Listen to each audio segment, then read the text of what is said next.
Hello, friend. I'm so glad that you have joined me today. We are going to be looking at two of the most important words you will ever hear in your life. These are two words that can change everything. They're two words that you need to hear, two words that are woven throughout some of the most amazing stories in all of the Bible. So if you have a Bible, grab it. We're going to get into the Word together and look at those two words. Hi, I'm Bayless Conlon. In life, we all face uncertainty, whether it's financial troubles, relationship valleys, a health crisis, or just trying to discover your purpose. One thing is for certain, God sees you. He loves you, and no matter what you're facing, He has the answers. Today, we're coming to you from the offices of Cottonwood Church. As our new TV studio is currently under construction, we're continuing to bring you messages from God's Word to inspire you toward hope and faith. Now, here's Bayless.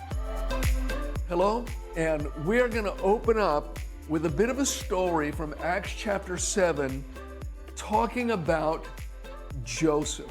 And I think most people, Christian, non-Christian, are familiar with the story of Joseph in Egypt. But there's something really quite profound here that I want you to hear. This is from Acts chapter 7, beginning in verse 9. It said, "And the patriarchs, becoming envious, sold Joseph into Egypt, but God was with him, and delivered him out of all of his troubles, and gave him favor and wisdom in the presence of Pharaoh, king of Egypt, and made him governor over Egypt and all his house." There's two words here that I want you to see, two words that I want you to grab a hold of, and they are this, in verse 9, but God.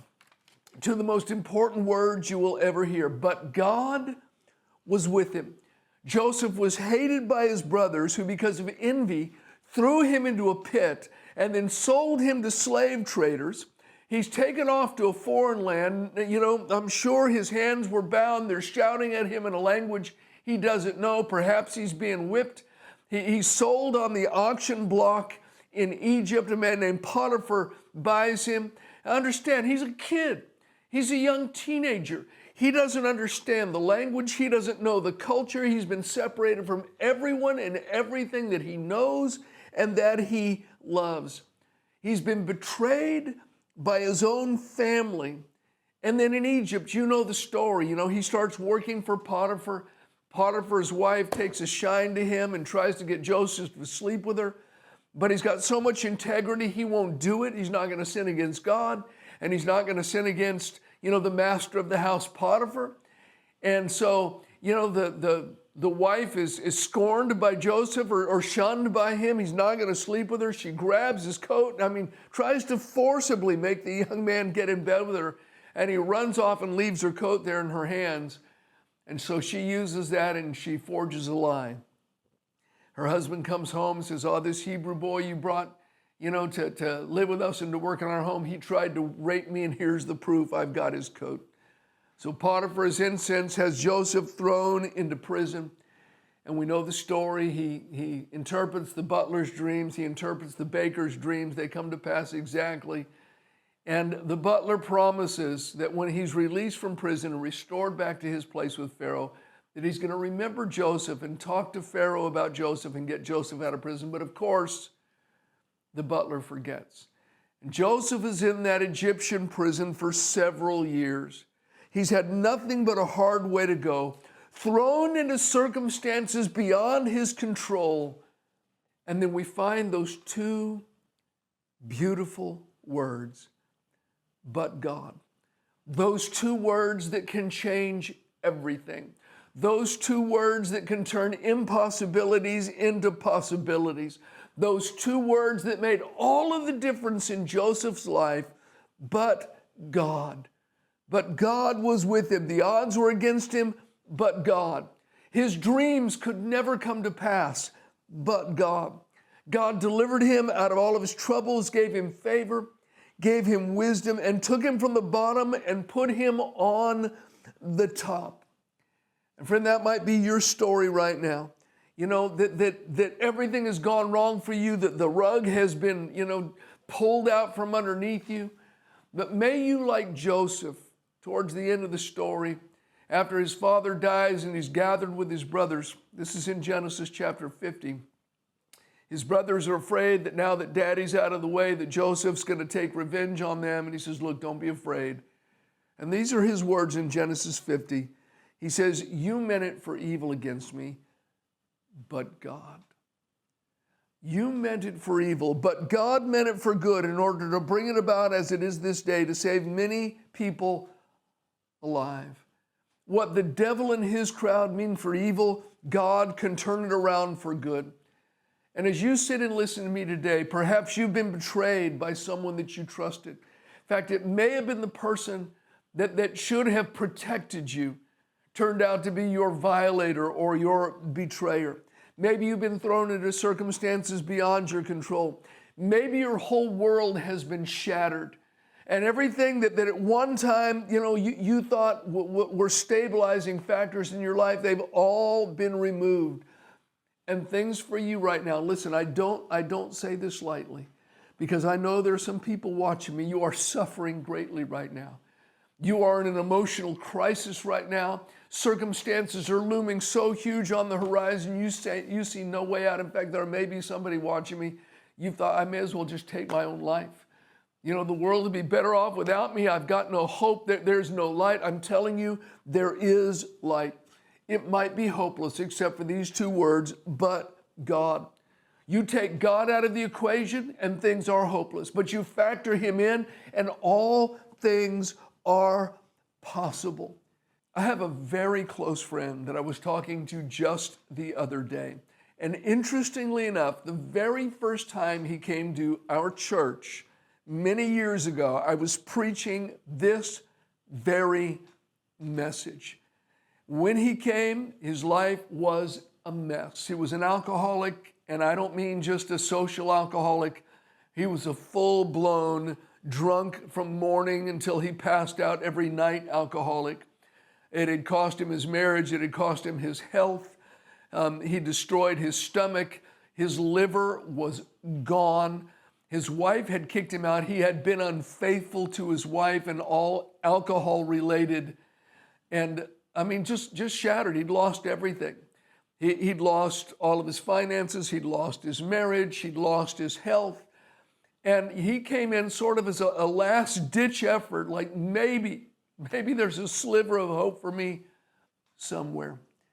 And he listened to the message, and it was like God whispered to his heart, I'm here for you. And he came forward that night. He gave his life to Christ. He dedicated his life to Jesus. He was prayed for, delivered from alcoholism.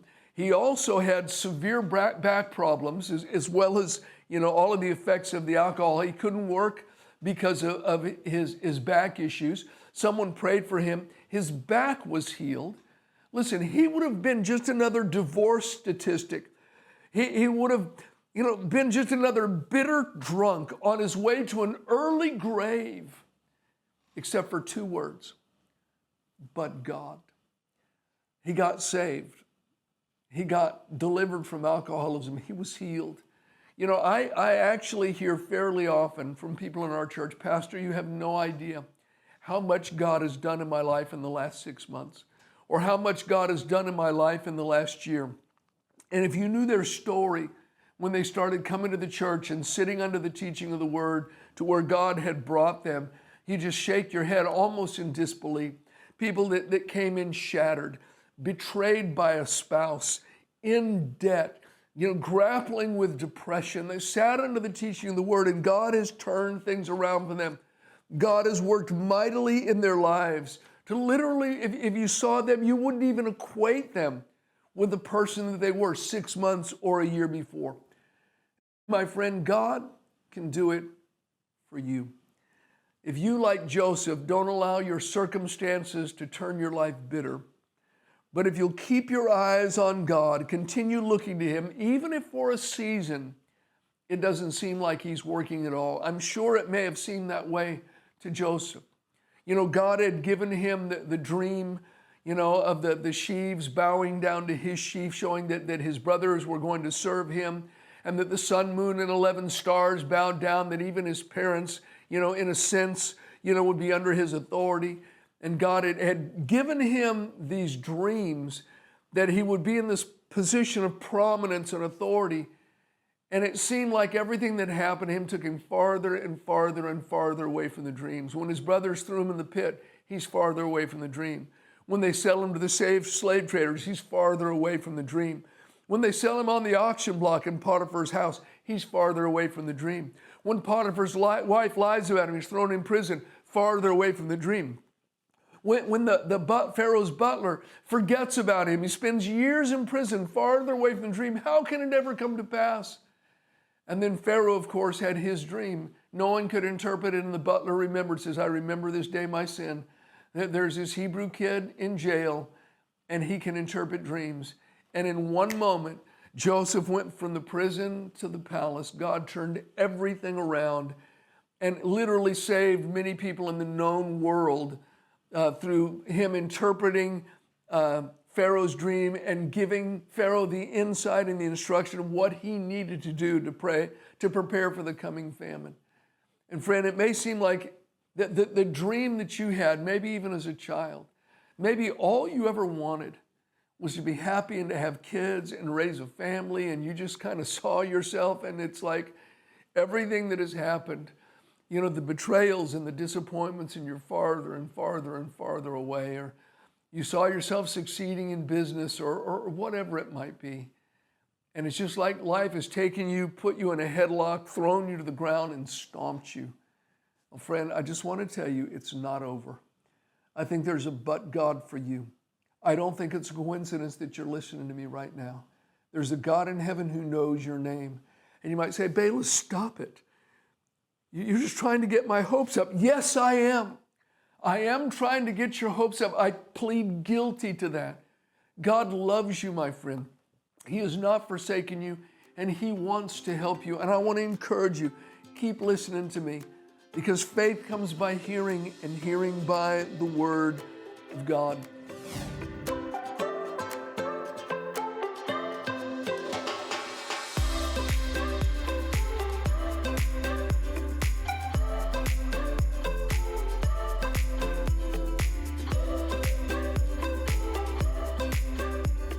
We come to another story in Genesis 31, and Jacob has been working for his uncle Laban. He has married Laban's two daughters, Rachel and Leah. And the story opens up that we're going to read in Genesis 31, verse 4. It says, So Jacob sent and called Rachel and Leah to the field, to his flock, and said to them, I see your father's countenance, that it is not favorable toward me as before, but the God of my father has been with me. And you know that with all my might I've served your father. Yet your father has deceived me and changed my wages 10 times. But God did not allow him to hurt me. Jacob had been swindled, cheated, and treated unfairly. And if you read the story, you think, oh my. Rachel and Leah's dad, Laban, he was a bad man. He was a swindler. He was a liar. He was a deceiver. And Jacob was the one that was at the raw end of that deal and all of those things that Laban did. But he said, but God did not allow him to hurt me. You may be in similar circumstances today, a situation where you've been treated unfairly at work. Maybe you've been passed over for promotion. You're overworked and underpaid. Maybe you've been led astray, deceived in some sort of a business deal. You've lost a lot of money, and things would look bleak if not for two words, but God. Jacob said, but God did not allow him to hurt me. And God prospered Jacob despite the fact that Laban tried repeatedly over a protracted period of time to cheat him. There's a couple of important things that I think we need to consider as we reflect on this but God story. First, God didn't turn Jacob's situation around overnight. it was through a process that he went through over a number of years. And most of the time, it's going to be a process with us. And you need to be willing to stick with God over the long haul and not quit.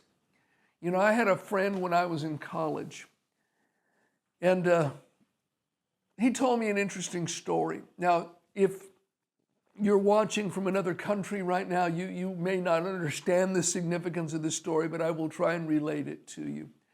He told me his father or his grandfather had been in a bread making business with another man. And the other man had this great vision, you know, that their little bread company, you know, was going to go national and big things were going to happen. And it just was kind of slow in coming. And my friend said, you know, my grandfather just got frustrated. He said, oh, this is taking too long. And so he went to his business partner, the other man that was in this little, you know, bread manufacturing business. He said, look, I want out. This is taking too long. And the other guy said, are you sure? You know, I really believe that this thing is going to go big. He said, no, I want out. This is taking too long. I want you to buy me out now. So his partner bought him out.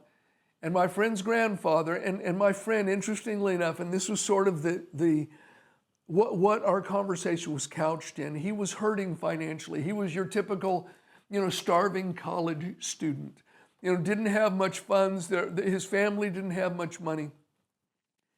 And his grandfather had been in business with a bread maker named Langendorf. Now, that name may not mean much to you. In fact, if you're probably not even my age and you're living here in the United States, you may not even recognize it. But the Langendorf Bread Company at one time when I was a kid was enormous. You saw their bread trucks, you know, virtually driving down every street, you know, in the United States. They had huge factories that were filled with these machines that made 7,000 loaves of bread a minute. They literally made millions of loaves of bread every day. They were a household name. And if you actually look at the statistics, when they were in their heyday before the family sold the business, they were as large as the largest car manufacturers in the United States. They had the same revenues that the largest steel industries had in the United States. And I think about my friend who was struggling in college. You know, I mean, how do I get the tuition paid? I may not be able to eat dinner tonight. It's because his grandfather just wasn't willing to stick in there a little bit longer. And my friend, you just need to be willing to stay with God. I love it when things happen in a moment of time. And we talked about Joseph and his story, that in one day everything turned around. Yet there were years in there where he stayed faithful to God, refused to become bitter, but kept trusting God, kept his heart close to God. And so that's the first thing. We need to be willing to stick with God. You need to be willing to stay in there, because I'm telling you, frankly, your story is not done yet. But there was a second thing in this story that is oh so important. As Jacob relates the story to his wives, this is before they left, you know, and he says, hey, but God didn't allow your father to harm me. He went on and told his wives and related to them the plan that God gave to him to turn things around, and how God did, in fact, over a period of years, turn things around, and how he had prospered Jacob. And then he says in connection with it, the last thing he says to his wives, that God said to me, I am the God of Bethel, where you anointed the pillar and made a vow to me. So as Jacob relates this but God in his life, as he relates how God turned the tables and prospered him and took him from the bottom to the top, he places in the middle of it this thought and vocalizes how he had made a vow to God. That was an important factor in God turning things around. And we read about the vow that he made. Now he's left his father's house, and the only thing he possesses, this is the only thing, he has a stick. He has a staff. He has nothing else other than the staff. He's even sleeping with a stone under his head. That's his pillow. Friend, things are rough when you have to use a rock for a pillow. And in this state, when he's going, and he hasn't arrived at Laban's house yet, but he makes this vow, and I want to read to you from Genesis 28. It says, "Then Jacob rose early in the morning and took the stone that he had put at his head, set it up as a pillar, and poured oil on top of it. And he called the name of that place Bethel, but the name of the city had been Luz previously. Then Jacob made a vow." Are you listening? "Then Jacob made a vow saying, 'If God will be with me and keep me in this way that I'm going and give me bread to eat and clothing to put on, so that I come back to my father's house in peace, then the Lord shall be my God. And this stone which I have set as a pillar shall be God's house, and of all that you give me, I will surely give a tenth to you.'" Now, he said, if God brings me back in peace, the Hebrew word for peace, it's not just a matter of tranquility. It's a word that encompasses our whole being, spirit, soul, and body, all the things that contribute to our peace. Having our needs met, being out of the middle of a storm. That's the Hebrew word for peace. It encompasses spirit, soul, and body. In fact, some places in the Bible is translated as prosperity. But here's the vow he made. He said, "God, of everything you give me," and notice, he's making this vow to God. All he has, his sole possession in life is a stick. "God, of everything you give me, I'll give the first tenth to you." In Proverbs 3, it says to honor the Lord with your substance and with the first part of all your income, so your barns will be filled with plenty. And Jacob vowed to God to be a tither, to give God. A tithe just means a tenth. But God, of everything you give me, I'm going to give the first tenth back to you. And he made that vow and he began to practice it, not just when things started looking up, but when things were looking their worst. For the 20 years he was with Laban, he tithed. He honored God and gave God the first part of everything that God gave him. He showed that God was first in his life by giving God his first and his best. And when he goes back to his father's house, after he leaves with his wives, he's not just a single person with, 2 wives on camels. He crosses over the Jordan and he says to God, "God," says, "when I crossed over the Jordan the first time, all I had was a stick in my hand. But now you've made me 2 companies." He had household servants. He had flocks. He had herds. He was a wealthy man. He was an influential man. He was a blessed man. And part of the reason is because he honored God with the first part of his income all the way through. And you need to determine to do the first thing, my friend. You may not have much at all right now, but you need to honor God with the little that you have. There's a gentleman that I know. I've met him. I don't know him, and he wouldn't know my name, I don't think. But I remember him sharing a story, and he's part Native American. And he used to go on some of the Native American reservations and preach in the reservation churches. And if you know the story of the American Indians, of our Native Americans here, basically every treaty that was made with them was broken, on the side of the U.S. government, not on their side, but on the side of the U.S. government. And they were, put on these reservations, and there has been, in some cases, just extreme problems with poverty and alcoholism on these reservations. And the man, as he related this story, he's going to preach in reservation churches. He said there was generally this cloud of depression. Everywhere you went, they battled with poverty, battled with alcoholism. But he said on one reservation, when he went to the church, he said it was so different. He said there was just an attitude of victory there. There was an attitude of joy there. The church wasn't broken down. It was in good shape. It was well taken care of. It was clean. And there was, a whole bunch of new cars parked outside. And he said generally, that hardly anyone in the congregations had a car. And if they did, it was held together with, a duct tape and baling wire. And he just said it was just so different, the atmosphere and the prosperity and the joy. And he talked to the pastor afterwards, said, I've spoken in a lot of reservation churches and said, I know that your church is very different. There's prosperity and a joy and a momentum here that I haven't seen anywhere else. Can you tell me why? And he said, without reservation, the pastor says, yes, I can tell you why. He said, when I came to this church, I think it was like 10 years before, it was just like every other reservation church. The church was dilapidated. I think one or two people owned a car and they were kind of broken down. There was this just sort of haze of depression that hung over everything. He said, but I taught the people to tithe. He said, I taught them to honor God with the first part of everything they got. And God's promise, he said, I said to them, God would open up the windows of heaven. This is from Malachi chapter 3 and verse 10. And I'll pour you out such a blessing, you won't have room enough to receive it. He said, our people began to tithe.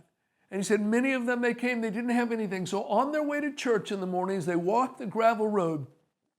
They would find the shiniest, most beautiful stone they could find. And they would put that in the offering bucket when the offering bucket came by. He said, some Sunday mornings, all we got for the offering was a bucket full of rocks. But the people from their hearts began to give, from every dollar they gave the first dime, the first 10%, to God's house.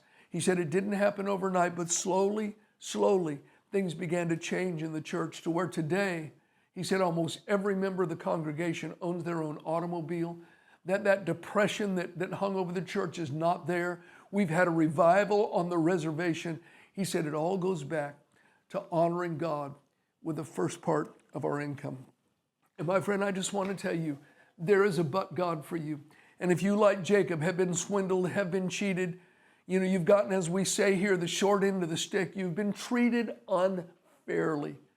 Well, you look to God because God can turn things around. And I believe there's going to be a but God in your story before everything is finished. But I want to encourage you in this. Make the determination that you're going to be in it for the long haul, that you're going to trust God through thick and thin. He will bring you through. And with whatever God gives you, whether it's little or much, always honor God with your first and your best. When you do that, it's the outward way that you display that God is first and most important in your life. Jesus said, where our treasure is, there our heart will be also. I pray that this word has blessed you and that you put it into practice.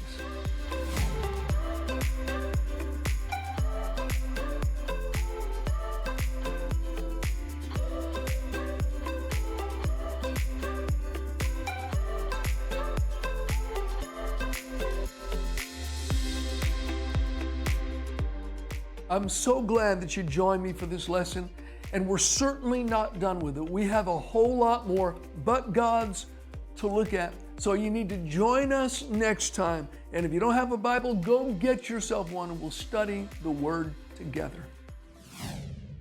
Are you on the verge of quitting? Are you barely hanging on? In your marriage, your job, your finances? Everyone faces hard times, and those times often hit when we least expect them. But the good news is, God is always there. In the inspirational booklet, Where is God When Hard Times Hit?, Pastor Bayless reveals the simple truth that when you face hard times, you are not alone. God knows and understands what you are facing, and He is ready to connect with you in the midst of your pain, suffering, and struggle.